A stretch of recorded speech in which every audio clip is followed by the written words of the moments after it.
সমস্যা তোমার? বাবা মা ম্যানার্স শিখায়নি? হ্যাঁ, সবার সামনে ভেবে হাত ধরেছো কেন? হাত ছাড়ো। কেন? ওই তো আমার বয়ফ্রেন্ড।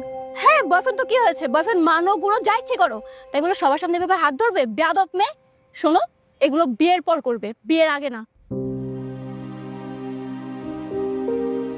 এই তোর সমস্যা কি? হ্যাঁ, তুই যখন তোর বয়ফ্রেন্ডে নিয়ে ঘুরিস আমি কিছু বলছি? তাহলে আমি আমার গার্লফ্রেন্ডে নিয়ে ঘুরলে তোর এত সমস্যা আসে কেন? এই তুমি আমার হাত ধরবা, তুমি আমার শুধু হাত না, আজকে থেকে জড়াই ধরে ঘুরবো মামা।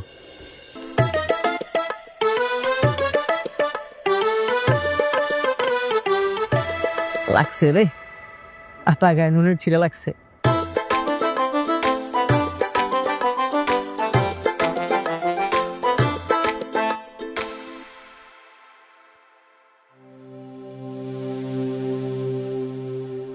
ঠিক তোমার এই হাসিটা দেখার জন্যই আমি বারবার তোমার কাছে ফিরে আসি।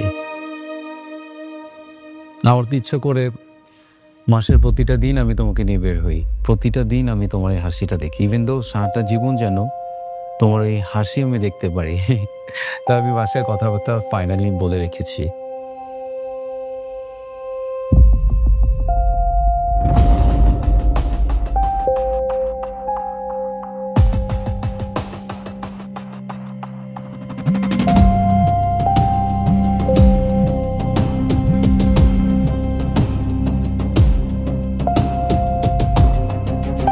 মিথিলা, মিথিলা, হ্যাঁ হ্যাঁ, বলেন না।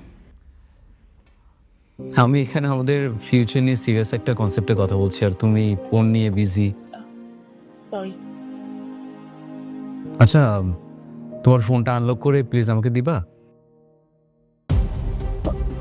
ফোন কেন? ফোন কেন আমাদের মাঝে আসবে? একটু দাও না, আমি তো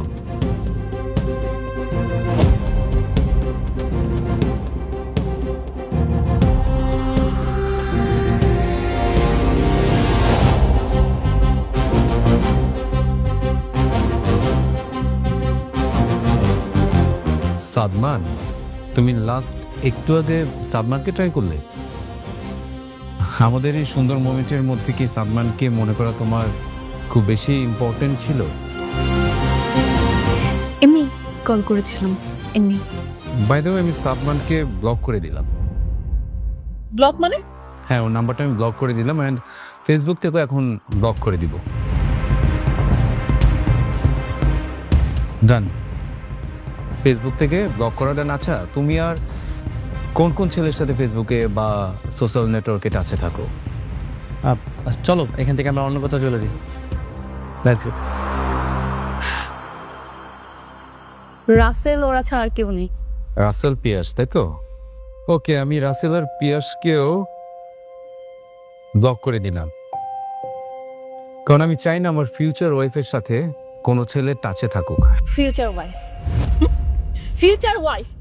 আপনার মতো টক্সিক ছেলেকে আমি কখনোই বিয়ে করবো না। কি ভেবেছেন কি? হ্যাঁ, আপনার সমস্যা কোথায়? Are you crazy? তুমি আমার ফিউচার ওয়াইফ, এতটুকু আমার অধিকার আছে না? আপনার মতো টক্সিক ছেলেকে আমি বিয়ে করবো? নেভার। আপনি আমার লাইফ থেকে একটার পর একটা সব কিছু কেড়ে নিচ্ছেন। আই ম্যান, সমস্যা কোথায় আপনার? যে আমার লাভার, যে আমার ফিলিংসে ব্যাঘাত ঘটাবে, তাকে তো আমি অ্যালাউ করবো না, কোনোভাবে তো অ্যালাউ করবো না। ওকে, থ্যাংক ইউ। মিথিলা,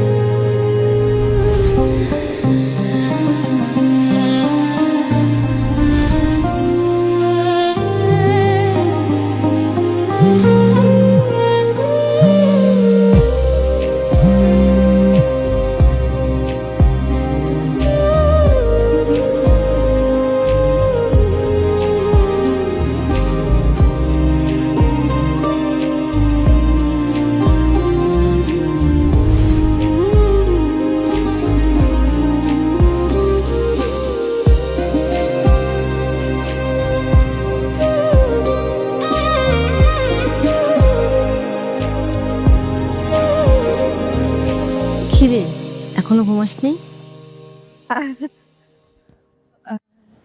না মা, ঘুম আসছে না। আচ্ছা, সাদমানের খবর কিরে? কদিন ধরে ছেলেটাকে দেখি না।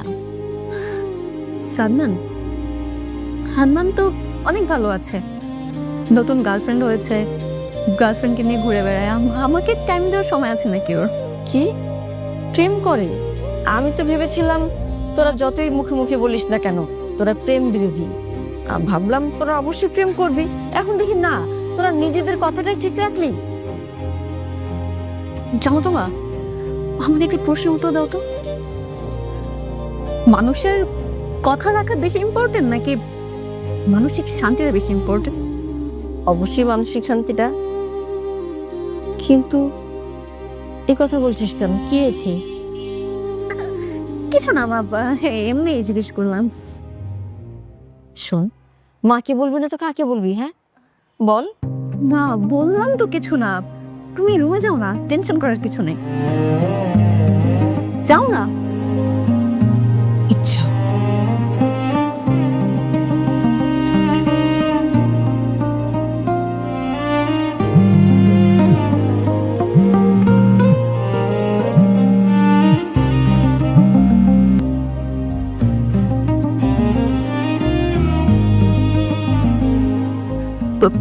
হ্যালো, এই তুই তো ভালো টাইমে কল করছিস, হ্যাঁ একদম মারাত্মক টাইমে। আমি তো তোর কল করতে যাচ্ছিলাম।